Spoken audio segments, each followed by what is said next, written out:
Hello everyone, welcome back to Filmtastic World. I'm Palak and today I'm going to be talking about a Korean drama, Crash Landing on You.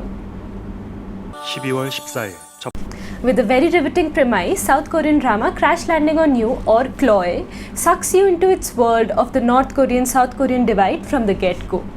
Yoon Se-ri runs a very successful lifestyle products business in Seoul. She is estranged from her parents and her two brothers who envy her self-made success. Se-ri is an interesting character and often displays traits not traditionally attributed to women in popular culture. She is not affected by her family's derision of her choices, is stubbornly cocky about her talents as an entrepreneur, and frequently dates different men in conservative Korean society. That's not to say her life is perfect. She battles loneliness, abandonment issues, and has contemplated suicide once due to a combination of these factors and mental health issues in her past.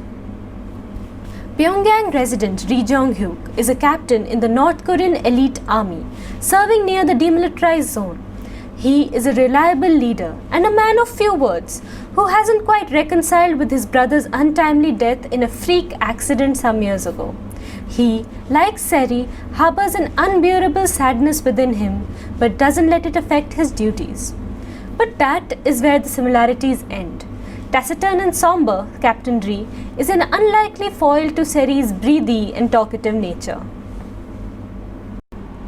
As most stories of opposites attract must start, these two also have a very outlandish meet-cute.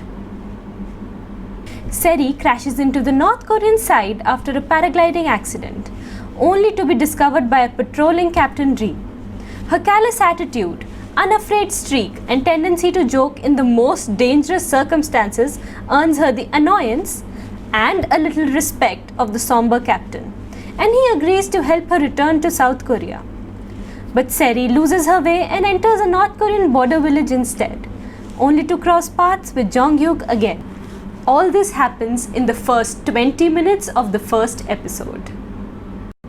This may seem rather formulaic, but the rest of CLOE is hardly so. The real gem of the show is its support cast and a very engaging subplot of a secondary set of lovers, So-dan and Go Sung-jeon.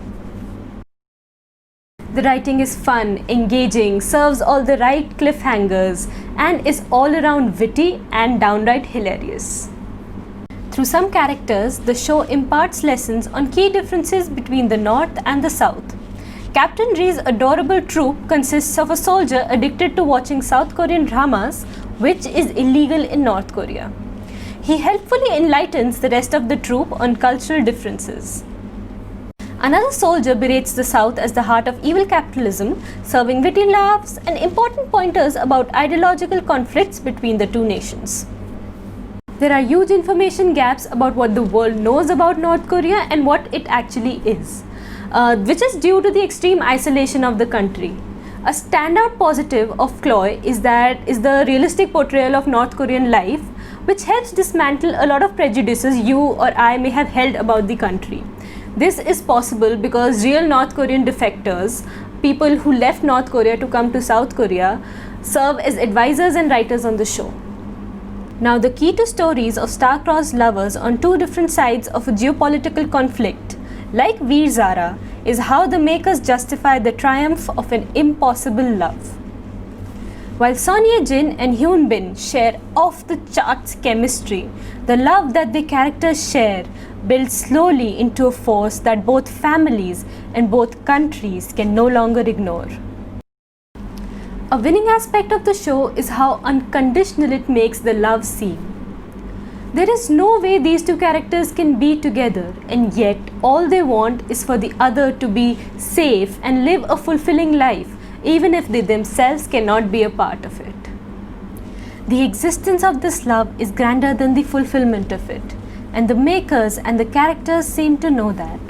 The majesty of the story and the adventure that brings into the lives of all characters involved is a wholly entertaining and gratifying ride, which makes you cry, laugh and cheer all at the same time. But most of all, it makes you hope that life throws emotions of this intensity your way too.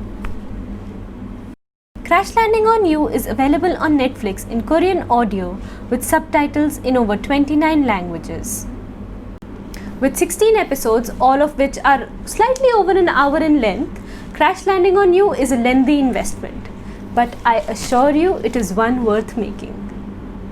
So that's it for today. Thank you for watching. If you liked the review, please tell me in the comments below. Do watch Crash Landing on You. Until next time.